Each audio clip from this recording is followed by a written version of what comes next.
Hello everybody, welcome back to the channel, and today's topic is firewood bundling. And the controversy goes on and on about, do you just buy the plastic stretch wrap and make your firewood bundles this way, or do you spend 75-80 cents on a meshed bag? Okay, and there's pros and cons. The shrink wrap is very, very inexpensive. You can buy rolls of this with the little dispenser handles on it. I think I paid 35 bucks on Amazon. I think I got 12 rolls and 2 handles.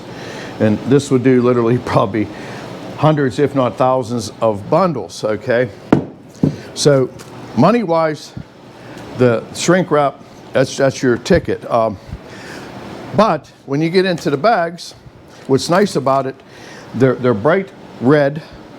They attract people when they're sitting in your stand. People say, oh, what's that? That catches their eye. That don't catch your eye. The other thing is, what people like is to grab a hold of a bag, and they can walk with 1 or 2 of these to their car. So there's the advantage with the bag. The bundles now, you gotta put 2 hands on these things. I guess you could staple a handle on them, but there you go. There's more expense, and you know, then you're going to have some sort of fastener. So you know, you can go back and forth all day on this. But the topic of today's video is my homemade firewood bagger. It's not a bundler; it's a bagger. And basically, the way it works, we're going to be using some 1/8 inch by 3 inch steel flat stock to create a container.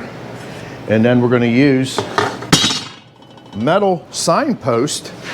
And if you see along the road, these will be holding various types of signs. And I have somebody that has a bunch of cutoffs, and I think they're 26 inches long. And they were going to scrap them. He says, you have any use for them? I said, oh yeah, send them over. So I used that for the frame. It seems to be very, fairly strong. You're only holding a little bit of firewood. And I designed mine that it has a stop on it so that the thing will stay at 45, or you can park it flat, or you can take the bolt out and it'll go just straight up down vertical. And in this video here, we're gonna go through how I built this, and we'll put the whole project together. And if you're into the firewood, I got about $120 invested in this whole project. So it's very economical. You can buy these things, I'm gonna say over $600. And I built this for next to nothing. It works very well. And only way we're going to get this project done is by starting to build it. So let's go back in time, and I'll show you how I started with the actual metal container. So let's get busy. Well, let's get started here. And with any project, you got to have a plan. So I wanted to keep something about the same size as a 5-gallon bucket, and we're going to make a metal bucket. And I believe the term is called a dodecagon, and it's a 12-sided shape. And in this case, we wanted each facet to be 3 inches, because I can get this flat stock out of steel 1/8 inch by 3 inch. So we're going to start with cutting 12 pieces. We're going to go a little bit under 20 inches because you can get this in 20-foot sticks, and they cut them in half for you so it's easier to haul. So it gives me 10 foot to play with. So if I go exactly at 20 inches, by the time you add up the saw curve, so I went like 19 3/4 on the length of them, so that one piece of steel will get me the whole entire bucket. So I have my metal cutting bandsaw, and this is a nice little unit made by Trigen. I believe that's how you pronounce it. Let's find the best camera angle for you. And again, when you're filming, sometimes that is really tough. So Simplest way is just cut a board the size you need it. And what I do is I try to support the metal on both sides if possible. And we're just going to clamp this into place, making sure it is absolutely flush there. We're going to bring the blade down to the board and back it up until it touches. That's better. And we'll go ahead and lock it down. And this thing cuts fairly fast. It'll cut faster if you put it on edge. The problem being is I want it to be absolutely square across the face. So, and this cuts dry.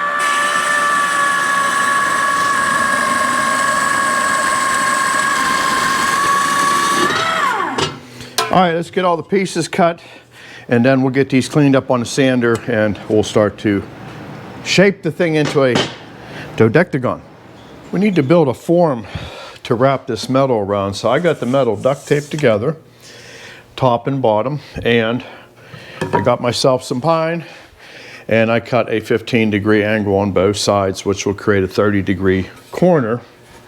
And what we're going to do is just run some glue in here, and we want this to be strong. We're going to put some 1/4 inch or 1/8 inch, whatever I have laying around, either masonite or whatever, to stiffen it up once it's assembled. And then that way, once we start clamping that metal to it, we got a real strong inside form. So not very hard to do here. The hardest part is getting these to stand back up. There we go. And a lot of times I'll use painter tape in the shop, and it's a big help. So basically we're just going to create ourselves 2 identical forms. And again, I'll cut these down to length, do the same thing over again, and then at that point we will have something to clamp the metal around. So just use your creativity, use any scraps you got laying around in your shop, and there you go.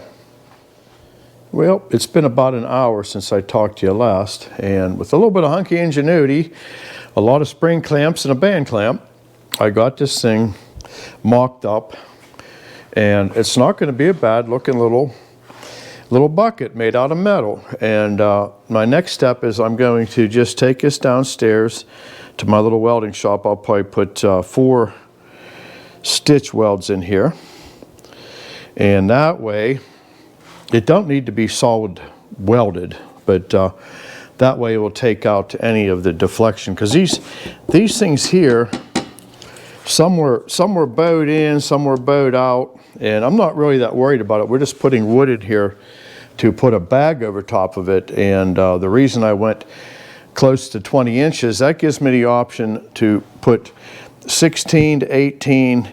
I'll never put anything longer than that in there, but once you bring the wood up past here, when you're putting a bag over it, it tends to snag on there. So you want this top edge to be absolutely smooth, so when you're feeding a bag over, it works out where you're not fighting it.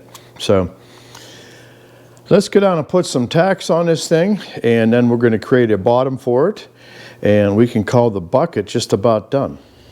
Well, there it is. It's tacked together, and it turned out actually pretty nice. So I got a lot more welding to do on it. Kind of hard to film welding. It kind of annoying to even watch. But what I'm going to do is I'm going to weld from the inside, and we'll do a top and bottom stitch, and then we'll try to do either a center or a couple more small ones throughout. These guys worked really good. Basically nothing more than some scrap wood cut into a dodecagon,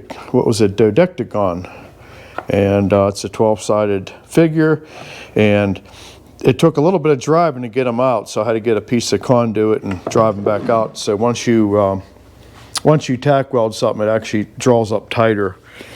So once we come back, we're going to be working on creating a bottom, and we're going to start working on a stand for this beast, and I think it's going to be a well worth the investment in time, and this is going to really be helpful.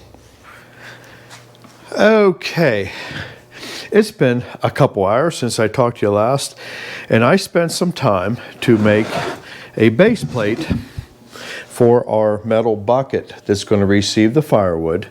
And this is going to be able to be tipped upside down with the bag over top of it to put the firewood in. So we need to make a offset arm. And being that I got access to this scrap, this is basically signpost. So if you look along the road and you see a sign mounted to this post that has all these holes in it, and this stuff is really very strong. I'm not sure what the gauge is, but I bet you it's got to be anywhere from, it's got to be at least 14 gauge, maybe heavier. So what I want to do is make a arm that comes up, that's offset from the actual bucket here, that allows the bag to slip over as it pivots, and a piece that goes on the bottom that holds it, so it's going to be bolted on. So down the road, if I decided I wanted to make a bigger option for this, I could do that. So we're going to turn back to the my nice little saw here. And what's nice about this Trajan saw, or Trajan, or whatever, how you pronounce the darn thing, it has capabilities to do miters. So we're just going to cut a 45 on some of this box tubing, and I just want to bring it out just so it clears. And that should do it right there. Make sure it's nice and flat in there, and cut ourselves a 45.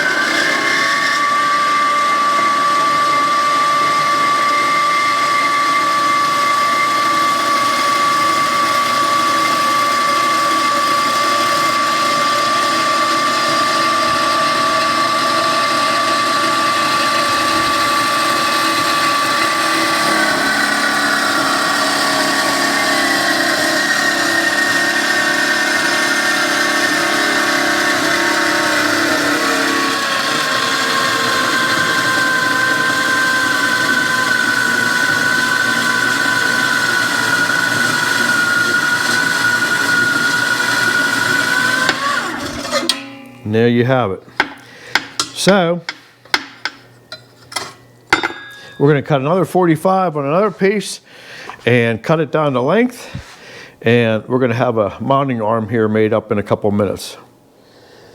Well, we got the arm attached to the bucket, and that's going to work out really good. There's enough room to get a bag to slip in there, and the pivot point will be somewhere in there. I'm not sure yet.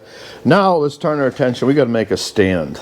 Kind of useless without a stand. So I just cut a couple pieces of box tubing here with the couple 45s on it, and that'll be the stabilizers. And then I'm even going as far as put a couple gussets in there, and then I'm going to have to extend this piece of box tubing. So I'm just going to weld two pieces together, maybe throw some plating on it, and we're going to try to come up with a stand, and then we got to come up with a pivot point, and then we're going to try to make a stop so that that bucket can be stopped in different positions instead of just straight up or straight down. So we got to get busy here.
Okay, we got our bucket made. We got the arm for it.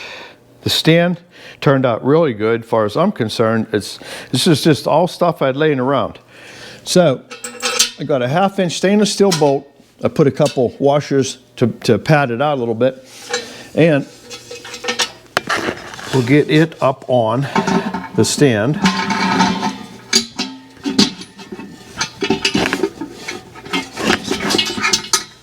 If I can come out the back side of that hole, it'd be nice. There we go. And when you're using stainless steel bolts, they like to gald up pretty easy, so put a little bit of oil on these threads. I'm not going to tighten, I'm just putting it on there just for demonstration purposes. So it works really good. It balances out very nice. Once it's tightened up, it'll be a lot better. But John Clark from Frickin' Jeep told me, he says, if you can put one more thing into the design, he said, have it so you can set it either totally horizontal, and I'm going to make it adjustable. I think I'm going to kind of like a 45 on it. So what I'm going to do is get a piece of this 3-inch flat stock. I'm going to attach it to the rail here.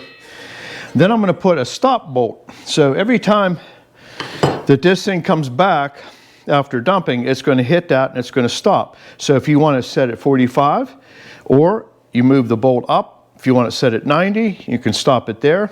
Or if you just want it like this, I'm not sure the height I'm going to have this out when it's finished, so I got to work that out yet. And I am going to add a couple thrust washers or thrust bearings, and I found these at Tractor Supply, but I want to make sure that it's where I want it, because I'm going to have to drill some bigger holes to set these bearings in, and then that way it won't be riding on metal to metal. So that'll happen later on. So I'm going to go ahead and design a positive stop for it, and at that point we can go ahead and get this thing into some paint and give it a test drive. So I'll talk to you here in a bit. Okay, we are pretty much done fabricating at this point. And here was that little suggestion that John Clark, Frickin' Jeep, had. And it's real simple. And you got 3 different adjustments. You could make 100, whatever you want to do, wherever you want it to stop. If you move it up to here, it's going to lay down flat. This is like in between what I got. And then what's nice about it, it keeps it from coming back the other way after you dump the bag. So bring it back down, touches on there. All I gotta do is wire wheel this thing and get some paint on it. And next time you see me, we'll have this thing painted up, and then we're gonna give it a test drive.